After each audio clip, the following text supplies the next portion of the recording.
This evening's Dharma talk is titled Overwhelmed. Overwhelmed.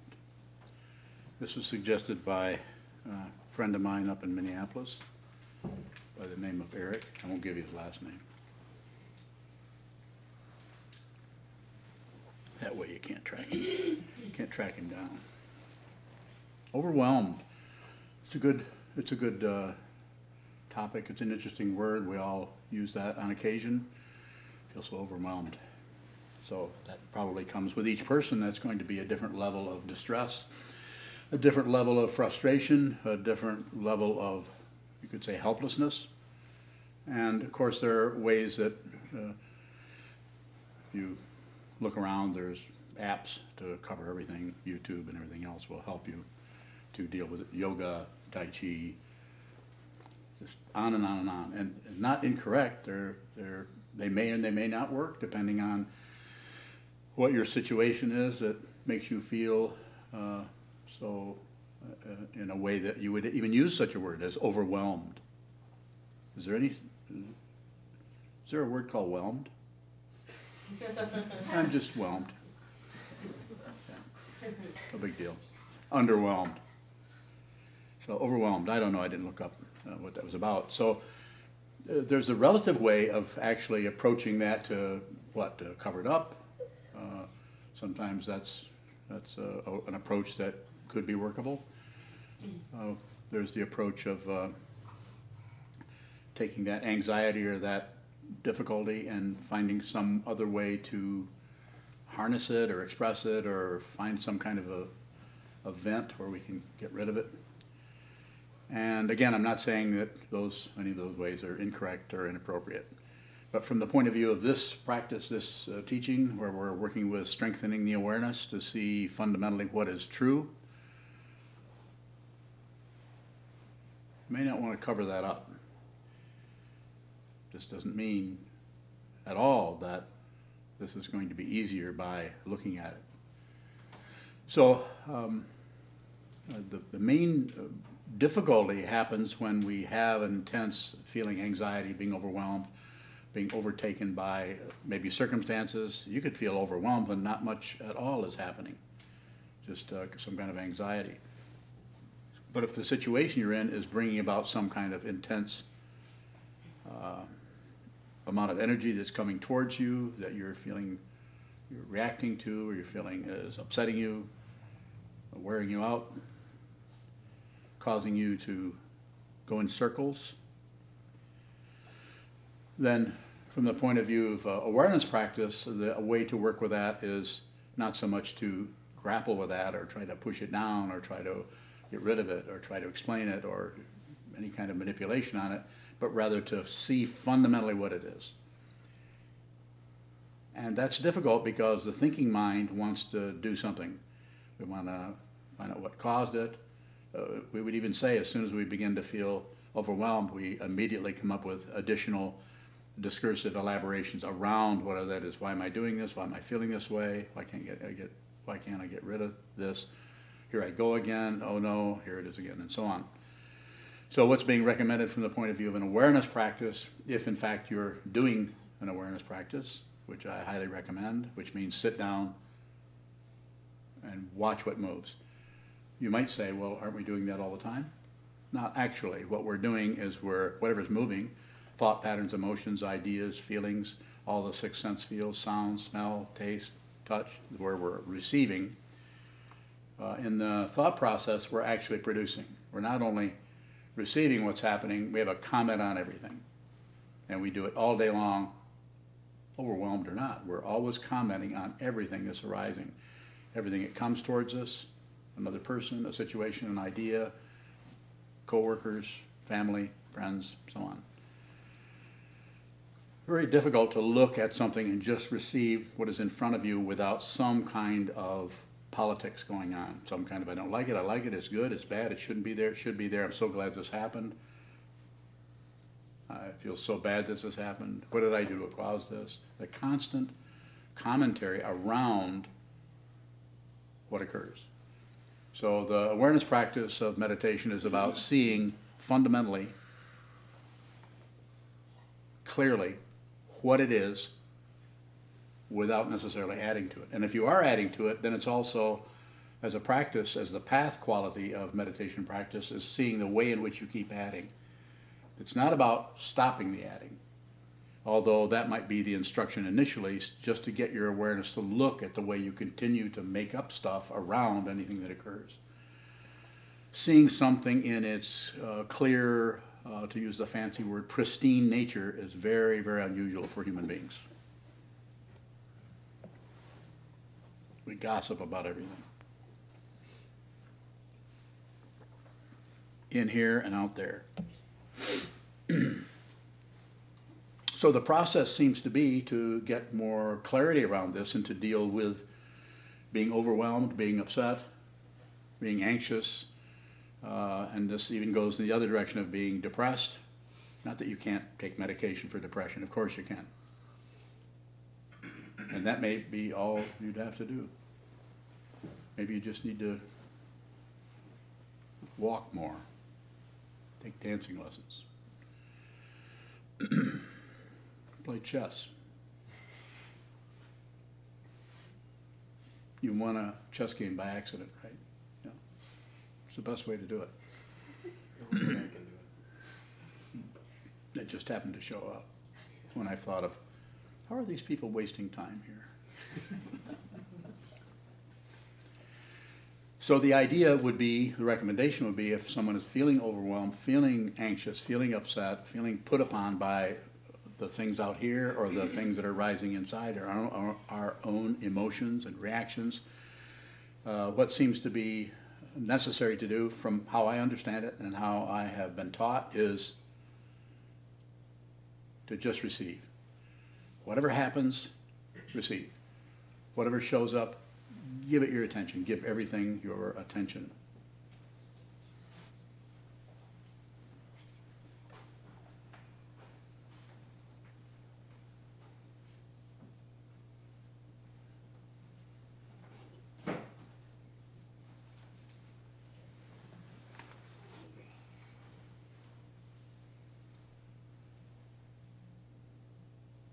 It's possible to give everything your attention without adding anything to it. Like when this gentleman got up to leave, do you think I added anything to it? Yeah, I did. I said, where's he going? And then the next thing I say, oh, he's getting a chair. So it's not about not doing that. It's about being very aware of what is happening in your brain pan, in your awareness as it comes and goes. If you practice doing that, then you will see more and more how you continue to fuel the circularity that we call delusion, confusion, anxiety, and everything, because everything wants to get on board.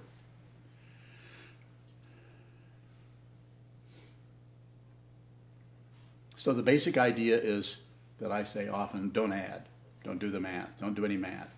And when I say that, I'm also very aware that the first thing we do is add on to everything. But if you reflect on the way in which something occurs and we put something on top of it, that's actually the foundation for being overwhelmed. Because it works fine as long as there's nothing, as long as everything is just well. It's just this, that's happened, and there's a buttered my toast, and look out the window, and what the hell's the neighbors doing now? That kind of stuff. Notice I didn't add, just a question.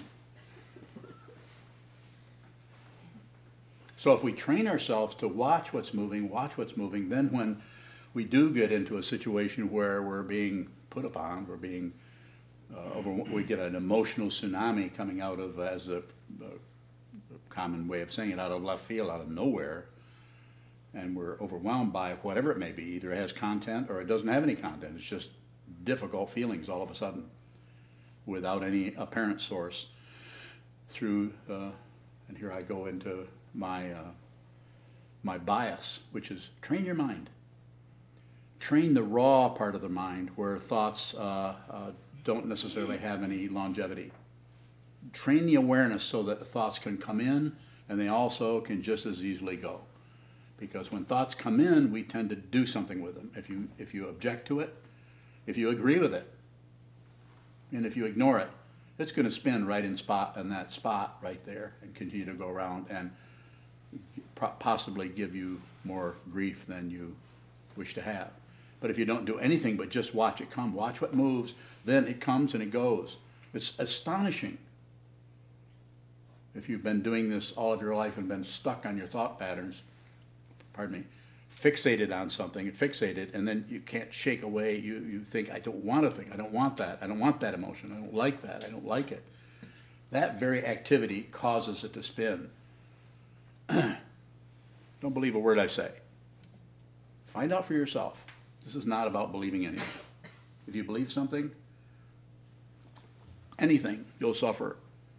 Because the very idea of the very act of believing something is extra. If something is happening and it's relatively true, it doesn't matter if you believe it or not.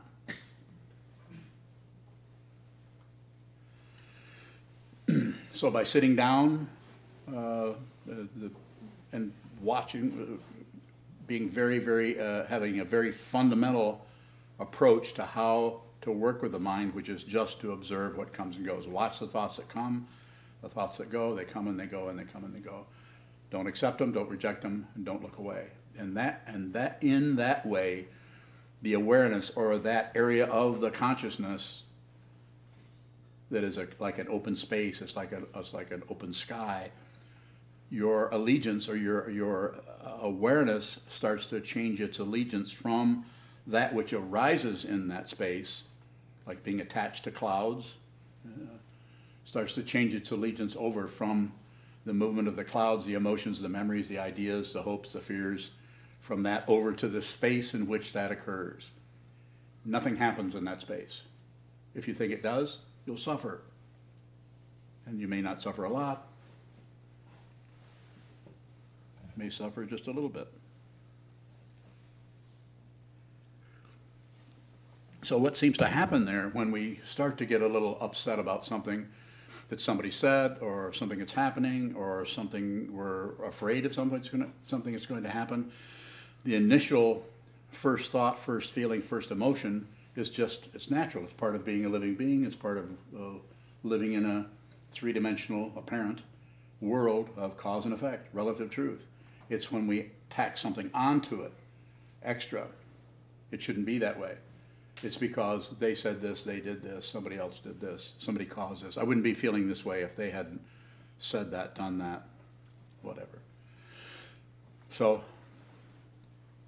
the two words that I want to use right at this moment about this is don't produce, just receive. Don't produce anything. And by saying that, what happens is the awareness that dynamic of the awareness that is able to observe starts to watch the way you keep making things up or producing. It goes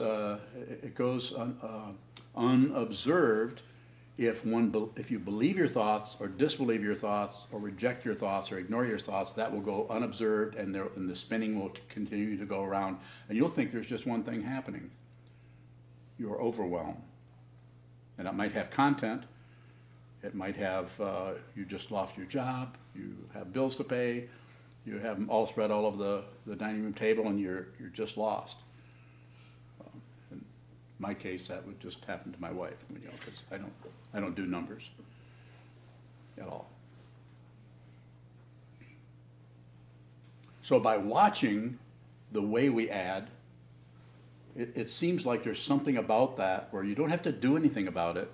If I say don't add, then we see the way we add, and then we actually see the way we fuel that. We actually start to use the literal metaphor, we actually see the fuel lines running to that.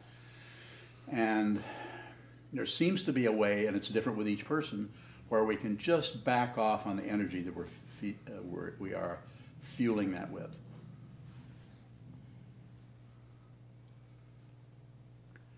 Less is better.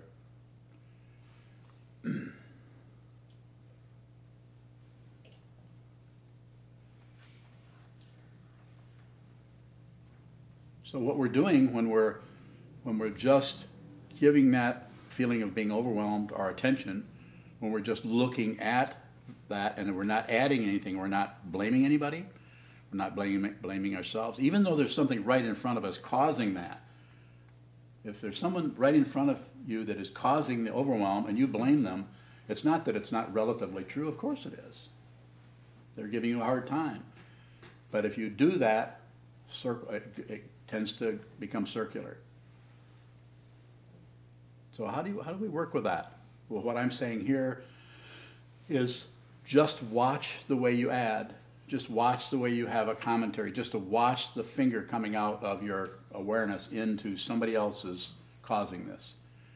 You know, that's a way. Have you noticed that? If you can blame somebody, especially if everybody else says, yeah, people, they're treating you terrible. That's a terrible situation you're in. Especially if you have a lot of people in the bleachers. Oh, my God, I don't know how you put up with that. You should get a divorce. You can't divorce your dad.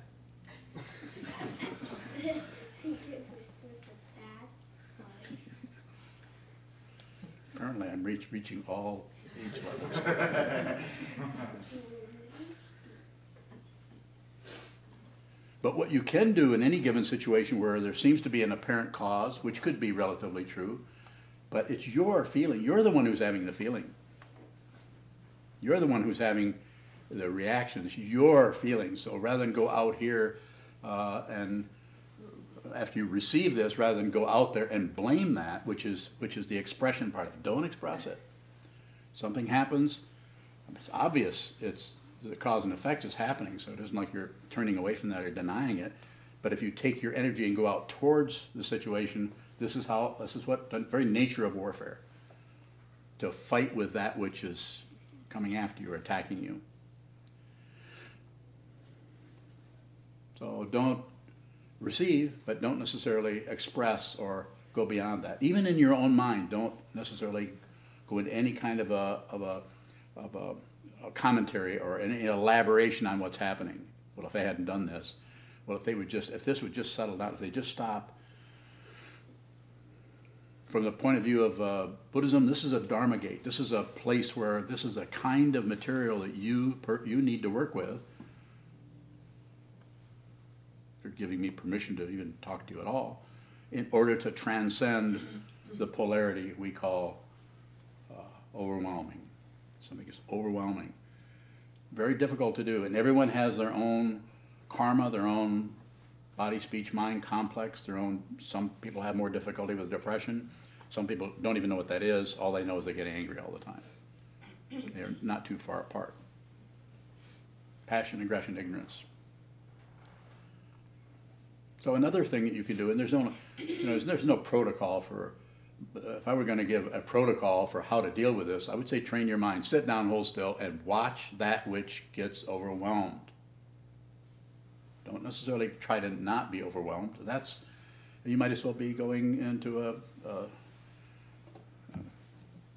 constant carnival or circus or where everything rotates.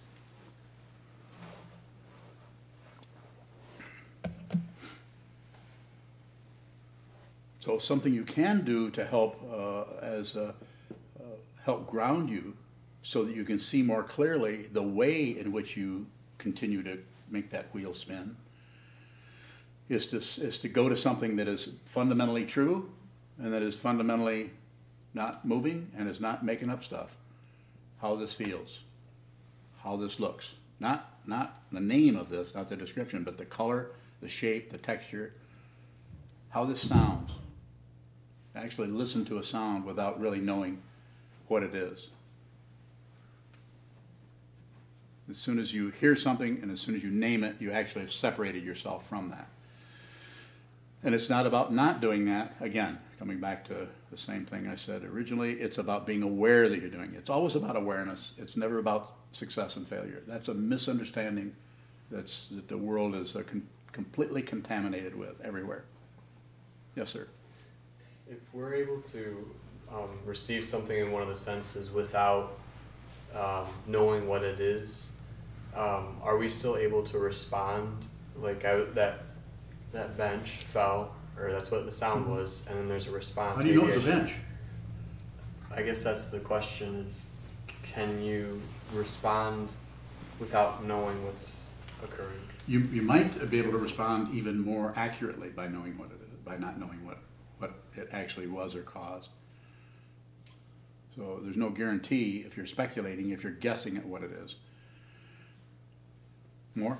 I'm just wondering if you could say more how you mean that you might be able to respond better if you don't know what it is. I don't know. How's that? Let me come back to that. Hang on to that. Let me let that set off and stand off in the wings for a while. So as a protocol, where I was originally going, until you so rudely interrupted me with that question, I was going to say, go to something that has some stability to it. How your butt feels on the chair or on the cushion. How your hands feel together. The colors of things. Very simple things without adding on and abandoning those things and going into the description of the name, the commentary about it. Just that. How this looks. How sounds, even thoughts. As my teacher, Chogyam Trungpa Rinpoche, used to say, first thought, best thought. I don't know if he was actually talking about thoughts.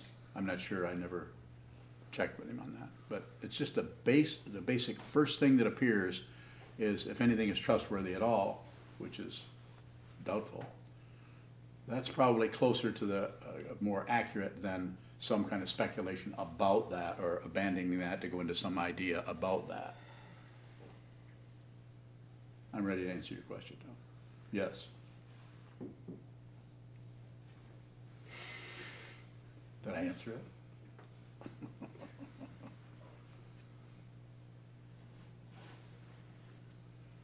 More? I was just contemplating the situation, and I'm wondering if the response precedes the thoughts, but do they occur so quickly that we attribute the response to the thoughts? Probably so. So where I was going with that is, when I say yes, I'm saying that the elaboration about what you hear may be accurate. It's like where there's smoke, there's fire, that kind of thing. But it also it conditions us to relate to things in a relative way. So it's not that we shouldn't do that, but it's about being very aware that you're responding to something that you are speculating on, rather than something that's actually the case.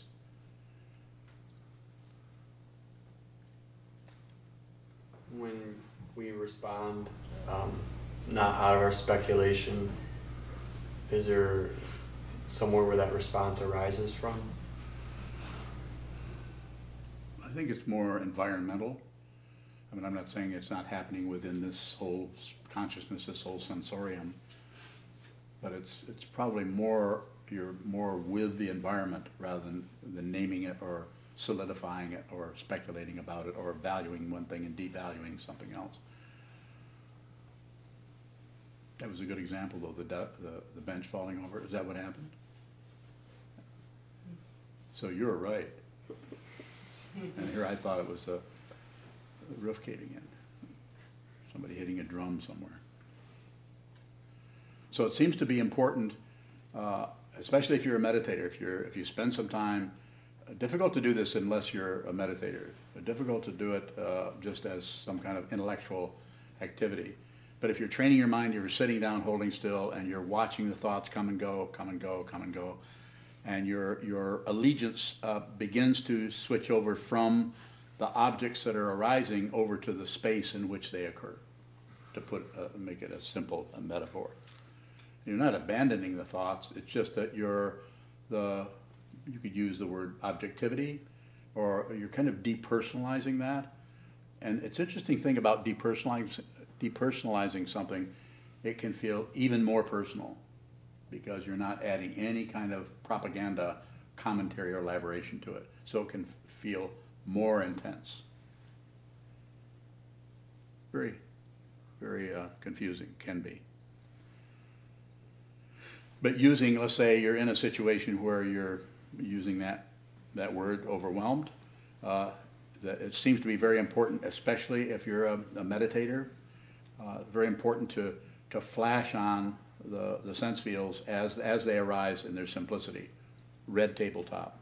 You don't name it red, you just know you're in the middle of the situation. You see branches, the wind's blowing outside, see green branches moving. And just flash, don't stay there, don't fix on anything, but just flash on everything else in the environment. At the same time, don't abandon the overwhelm. The overwhelm gets included. It gets received. You receive the overwhelm. If you do anything with the overwhelm, or whatever we're calling that, if you do anything with it, the slightest modification or putting a little coat on it, a little hat on it to make it a little bit more acceptable, will not work. When I say not work, I'm saying it will just increase the energy of that difficulty or that stress or that anxiety or that pain, because it starts to rotate and come back and around. And it's just like walking up to a tilt-a-whirl. You know what a tilt-a-whirl is? Yeah. You don't get too close.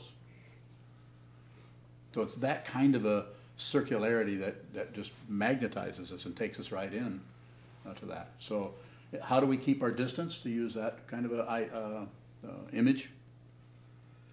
Stay in your body. Stay, if you're going to trust anything, trust how this feels. And I'm not saying that overwhelm might not be all about how the body feels, but lucky you. You actually have something to relate to that is actually in your feeling situation, rather than just a mental process, which is even more difficult, because so much paranoia happens in that area. So this is usually where the anxiety comes here and the paranoia comes up here, and seeing actually what is true is here. It's not even here, but we have to point to something, and this seems to work better than pointing over there. I don't get too romantic here. Questions? Shoto. You're talking about depersonalizing. I'm wondering, is there a practice of depersonalizing that's not just an intellectual endeavor? What do you mean? For me, when I think of that, I think of like something arises and then I just flash on a concept like the five skandhas and can kind of pick it apart to see that that's not really what's happening. That can work. That can work a little bit, but just go through it one time. At one time, don't belabor. I think it's the word. It's just one time seems to work okay to flash on that. Like looking at things using the Buddhist teaching of dependent origination. To see things are confusing and flash on, everything is dependently arisen once. There's not a separate, solid, separate situation anywhere. Everything that looks like it has its own individuality or identity is it's not true. It's dependent on everything else for its apparent identity or singularity or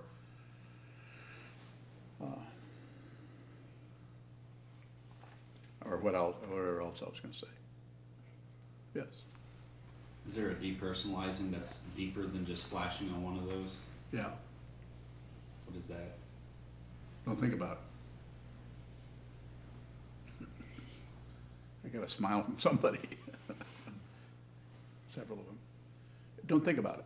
When I say don't think about it, I'm not saying push it away, but I'm saying don't fuel the thought process. Thought process looks like an escape, because that's where your ego, your self-centeredness, your narcissism gets no support from how the ground feels under your bare feet. It gets no support from that. You would think it would, but it gets nothing from, because that is no separation. That is that. That's why. That's why. More? Yeah. Go ahead.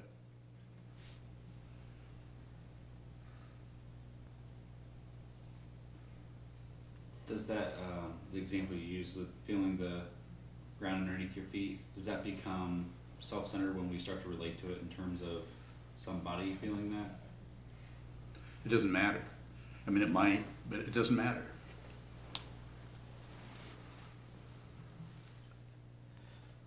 Keep going, there's more there.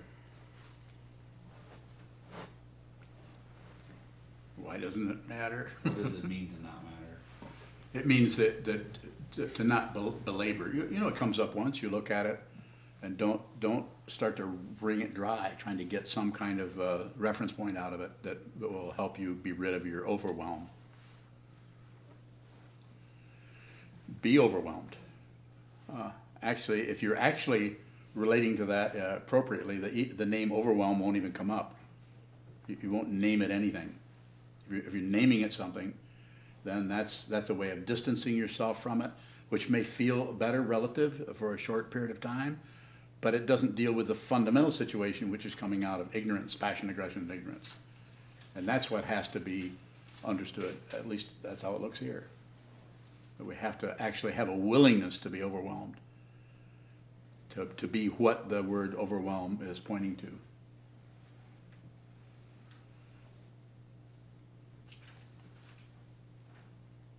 Further questions?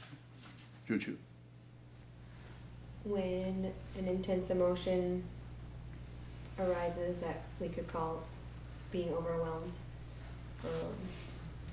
when that arises for me, that seems to obstruct the functioning. Just how it looks, it feels like I can't function within that. Yes, I follow you. Can't function. In Susan Segal's book, she talks about Pardon me? in Susan Segal's book, Yes. she talks about how functioning functions, thinking thinks, and you've said the same thing, seeing sees, similar situations, and looking at you, it seems like emotions don't obstruct the functioning. So what is the difference in those situations? What? Well, Susan Segal didn't have a teacher. And she's a spontaneous realizer. She got dumped on by reality. She's standing waiting for, you're talking about her, right? Susan Segal. She's standing waiting for a bus, and all of a sudden her personal identity drops away. In her situation and in yours, it seems like emotions can come up and they don't obstruct the functioning. Yes. So what's happening when it looks like my emotions obstruct my functioning? Awareness. That's awareness.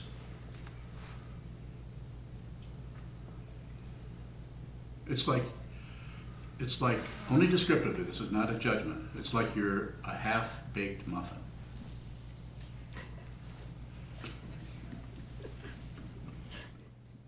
Sorry, I couldn't resist. What I'm saying here is just keep going. I mean, you're actually, what I'm hearing, it might feel negative to you, but it's positive to me to hear you talk that way about how you're working with your negativity, because you have to feel the negativity to push it away. I mean, there's so many ways. We can use drugs, we can use yoga, we can use sports, or we can use some kind of distraction. It's not that won't, any of those things might work temporarily or for a while, or maybe even for years, but you're not going to live forever. And eventually this body mind that we're so enamored of is going down, not particularly being negative or nihilistic, it's just true. It's going down. So that's why I say, find out what this is and who you are before this goes back into the elements. And that's what you're doing. And what I'm hearing, and I know you pretty well, doing exactly what you need to do. I'm not saying it's going to particularly feel good and feel like some kind of a successful thing that you're doing. Is there a point where emotions don't obstruct functioning? Yes. Where is that? When you see there is no one having emotions. There is no solid, the emotions become even more strong because there's nobody to get, nobody is deciding, there's no being called me, myself, and mine that is believed in or attached to, that has some kind of agenda about emotions or no emotions. And so therefore there's a open flow there. It's like living in a house with all the doors and windows open, and you look around to see who's there, and there isn't anybody there. And you don't mind. Just enjoy the weather. Go ahead. Can we practice functioning from a place that's not so self-centered? You can, but first you need to practice being aware of the self-centeredness. We tend to, if we start to get a little clue that we're being egotistical, or we're being self-centered or narcissistic, we'll even criticize. I can't do that, that's too self-centered. Or someone else might say, or might think, they're very self-centered. The people who are self-centered, really self-centered, are the ones that don't even know it. You must have noticed. The people who know about self-centeredness might not appear that way at all, even though they have feelings that they're self-centered. It's just a matter of having someone tell you, please go down into that, be self-centered, go in, not out. Receive, don't produce. Except in my case, I get to produce for another 15 minutes, then I'll shut up. More? Good question. Further questions?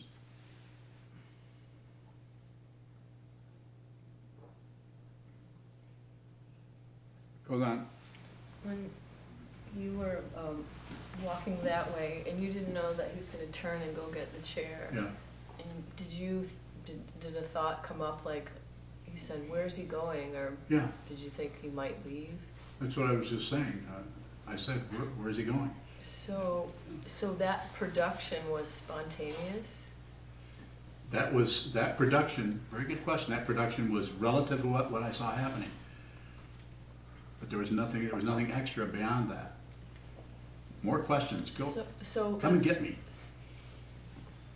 So if that spontaneously comes up, even if you're aware of it, let's say spontaneously a story about it came up. Yes. Would that naturally condition the next thing that comes up as far as what you might do? No. Good question. I'm proud of you. That's not a compliment. Oh. I don't really compliment people too much, do I? Good question, though. There's nothing, the initial thing that occurs is just that. There's nothing extra.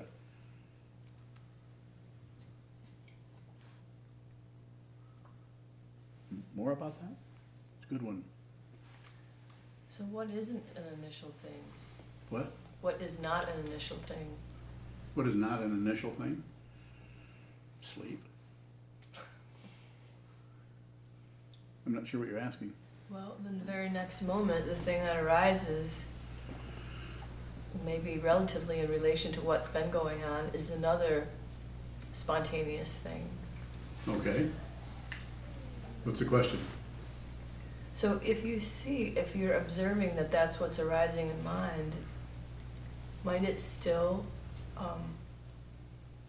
choicelessly progress into something that's habitual? Good. What about just observing will stop the tendency for harm?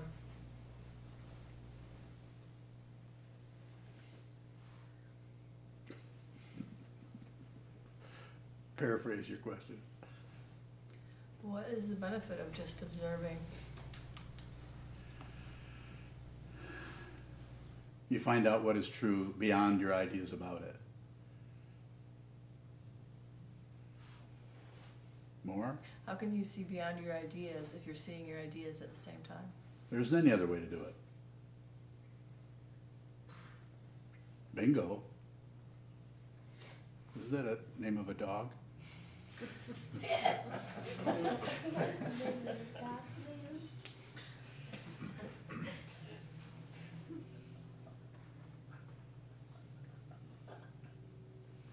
Keep coming. So you have to be with whatever's tumbling out of your mind or going this way, or it doesn't matter. When I say express or don't add, I know we can't help do that. So by saying that, then we become more aware of how much we keep adding on to everything, instead of just letting it be what it is. You could say it that way, because you can't really let it be what it is, because you really don't have any say-so over it. More? Do you have to get to the point of being overwhelmed rather than let it be? Only if you're Eric. Can you let it be without being overwhelmed? What? Can you let it be without being overwhelmed? So it's not so much letting it be, it's seeing the way we keep trying to change or modify things. We keep having some kind of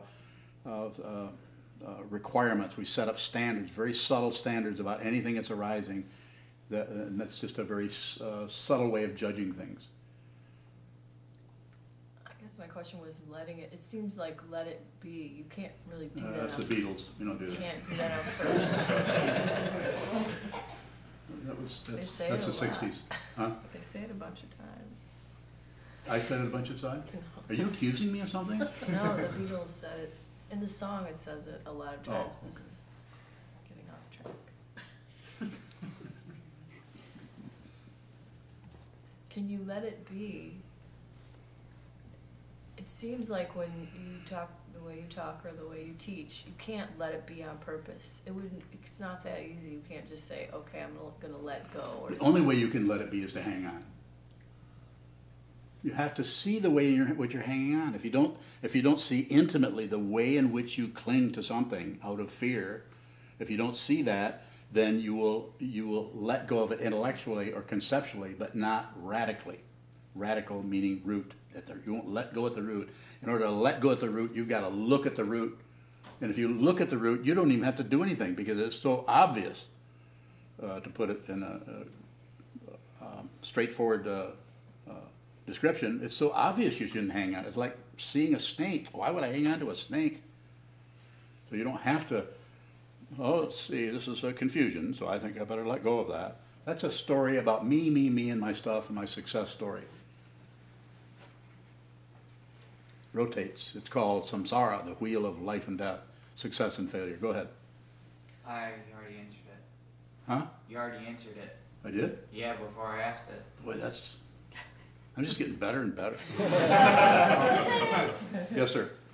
So, when you're overwhelmed, I'm trying to kind of understand what you're saying, and I think I get what it is.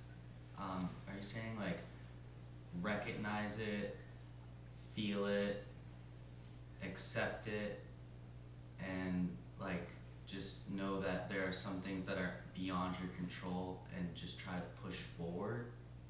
No, Okay. I'm not saying that. I'm not saying that what you're talking about there has a quality. It resonates a little bit with what I'm saying, but what I'm saying is more direct than that. What you're saying there is the way you're describing it is a kind of way that we tend to think about it, and that's why we get caught in the circularity, is because once you treat it like that, you're doing it out of your conceptual mind, your thinking mind, which follows that track to some extent, but it doesn't follow it fundamentally. And what doesn't it see fundamentally? That there is no one that's doing that. It thinks there's somebody who can give things up, somebody who can get better, somebody who can feel better, somebody who can win, somebody who can live and die. This is an illusion. So this is why the sitting practice of meditation, whether you're a Buddhist or not, makes no difference. Sit down, train your mind, see what's true for yourself. You don't have to listen to me, you don't have to listen to anyone. Find out who you are. Find out who you are without a doubt. Certainty. Further questions? Questions? So the awareness is basically the only way that we can actually identify anything. So I tend to be kind of biased. I've been doing this for a while, so I'm not saying it's the only way. I don't know. There could be other ways. I think if we were able to talk to aliens, there's probably some aliens that could help us out. They probably know more than we do. So, but I don't really, I'm not just joking about it, I'm saying that we don't really know for sure, but that's all I know, having been around for a while and having had a lot of difficulty with my mind, with the world, with relationships. I don't want to belabor the point, but I'm very lucky to have stumbled into this, into my teacher back in the early 70s and had someone tell me what I could do, not just medicate me or take me through some kind of loop-de-loop. So I'm not saying that this is the only way, or that you couldn't find another way. Maybe you can. I don't know, but I know that this is the thing that seems to have some value about this is it's your body, your mind, insofar as it's anybody's. Sit down, hold still, and train your mind so you can see clearly, so you know what is true and what is not true. Here, right here. It can be done. You said the only real way to let be is to hold on. If what we're holding on to starts to dissolve, how can we realize that happening without making up a story about, oh, well, that used to be a problem and now it's not anymore? Just watch the story. Don't stop the story. Don't necessarily go into any kind of control thing or trying to get some kind of paperwork that proves that you let go. Just let it go. It's the actual, if you want to use the word letting go, actual letting go is not caring whether you're hanging on or letting go. You're not concerned because there's no solid being who's any longer concerned with anything, particularly. At the same time, there is a consciousness or awareness that is intimately connected with everyone, and it comes from here. Once this starts to, this is the kind of thinking that isn't about thought patterns. So you would watch the way you hung on, and if it started to dissolve, then, it would just dissolve. It's like ice melting. It would just, it's just gone. Or it's water, to use a metaphor that would fit in with the way you seem to be talking about it. More? You have one? Yeah, from Anna Maria out in Brooklyn, New York. She asks, you said we'd feel even more if there's no one there to feel. How does ego diminish the full capacity of emotions? Because it's fighting with everything. That's a good question, because the self-centeredness wants things to be different. So that's why we have passion, aggression, and ignorance. We get aggressive. You notice if you're really blaming someone else through passion and aggression, you're blaming someone, you might not feel real great, but you're probably going to feel some of the energy gets to go into that rather than the energy that you're stuck with when you feel like crap and you're not blaming someone. It's just a way of talking about it. There's so many different subtle overlaps and underlaps and layers and laminations, as it says in the sutras, tributary streams flowing in the darkness. There's so many little tiny pieces and parts to everything that make up this situation that is fundamentally not separate, that we get magnetized by. We get magnetized into red is different than blue, light is different than darkness. We get magnetized into that. This gentleman right here. So, even feeling overwhelmed, sometimes the easiest thing to do is just observe and do nothing. Do you eventually become comfortable with overwhelmed and it no longer is overwhelmed? So, I don't know if comfortable would be, it'd be like, being comfortable with a buzzsaw or something. Probably not going to happen. But on the other hand, the warfare that creates more suffering or more overwhelm starts to die down. We have to deal with the causes and conditions that arise as our life. Just like you're here, and we have to eat, and we have to take care of ourselves, the bodily functions, and we get and so on. So the relative situation is going on. And as far as some kind of overwhelm happening, it might be some kind of relative situation that's right there, in our living room or at our job or in our immediate environment. But the emotion situation, that situation is probably triggering something that has been stuffed or stored. In our tradition, we call it the alaya vijnana, or the storehouse consciousness. So, hard to say for sure, but it's so complicated that to try to go into it with some kind of a sorting out, figuring out mentality would just be circular. It'll look like a straight line. This is why psychologists, psychiatrists, and all that operate in that way. And it's not that they're not helping, but it's a relative kind of help. And it might, going to a psychologist, a therapist, or something, maybe all you need to do. It depends on your particular situation. So, yes, sir. Is the way you interpret a situation, is that already thinking too deep about it? So the way I talk about it is, if you know that you're interpreting, then you don't have to do anything else. You don't have to stop interpreting.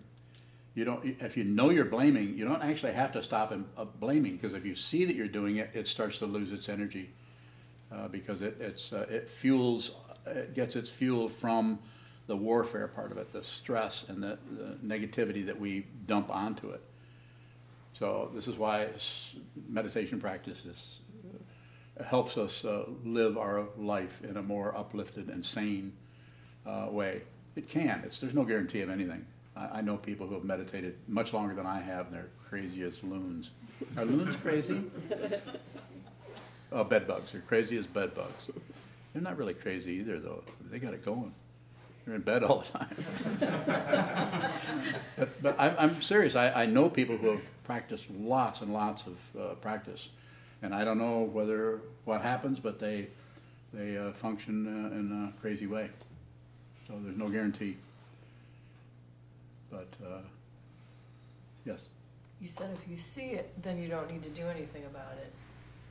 If you don't see it, how can you do something about it? Can't. You're screwed. Not you, because you see.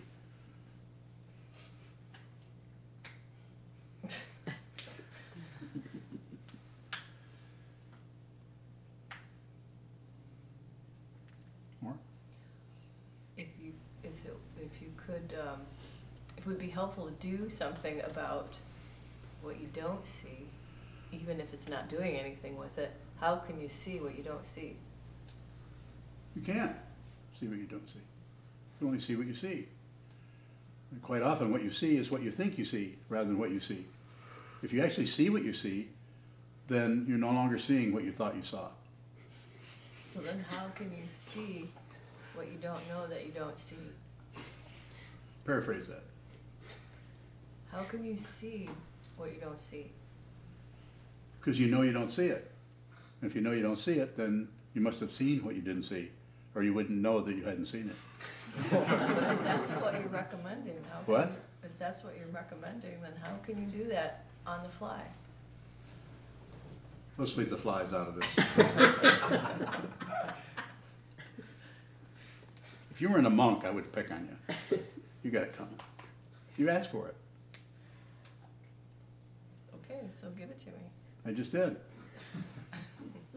I didn't see it. Didn't you see it? we're vying for who's going to be the straight man.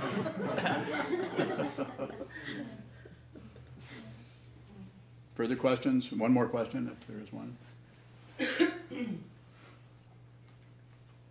Shoto, make it easy, Shoto. Don't get me all wound up in your thought pattern. Go ahead. You said that you've known people that have meditated for long times and they're crazy as loons. Yeah, bed bugs.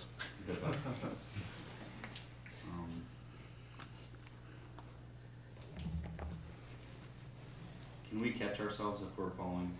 If you're what? Can we see if we're falling into that same? I think it's so variable, as that there's so much that we can't see. There's so much causes and conditions and karma that's just difficult to see. It's just like look at your family, or your mom and your dad, and look at, you might have a really strong connection with one of them, or maybe even both of them, or you might wonder, how did I even get born to these guys? It's the causes and conditions that arise are really complicated. So in our situation as meditators, one of the things you can do is you can actually sit down and find out who this is and what this is, and don't really worry too much about speculating on the causes and conditions that got you into this situation.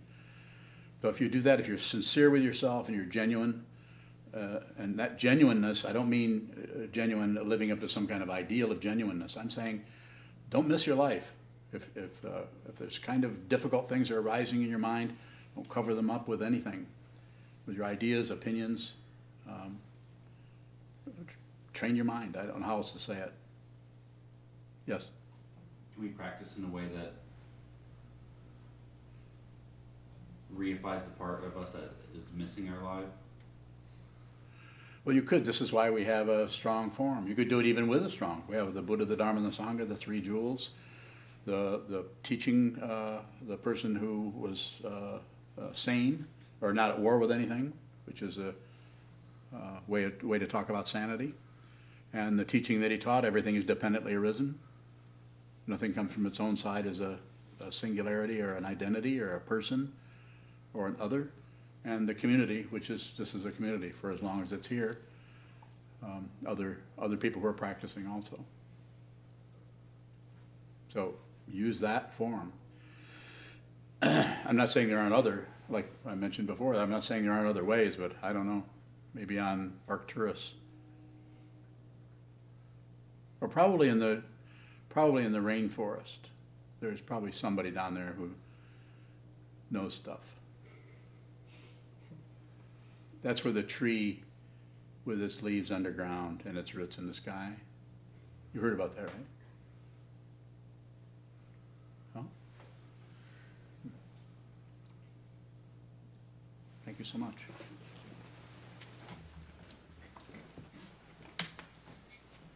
We'll stand and dedicate to merit in the back of our red chant books. I'd just like to remind everybody about the donation boxes we have in the in the hallways. Also, this Saturday is our all day, so if you can be present to sit with us from 9 in the morning to 9 at night, we welcome you.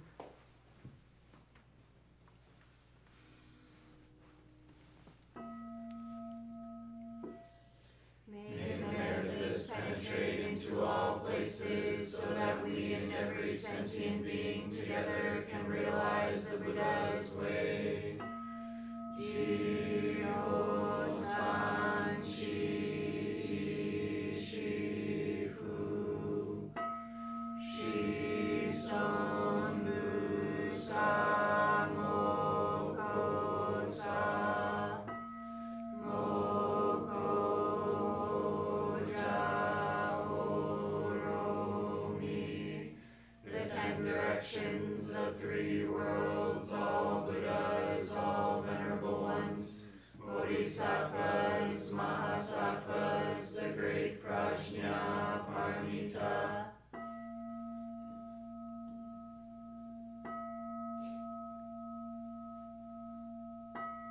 O Buddhas and Bodhisattvas of the 10 directions and the 3 times, please hear us. Please come down out of the light and protect Sokukoji Buddhist Temple Monastery, our Sangha, families, friends, and visitors. Heal everyone who is unhappy, sick, or suffering, and fill them with light.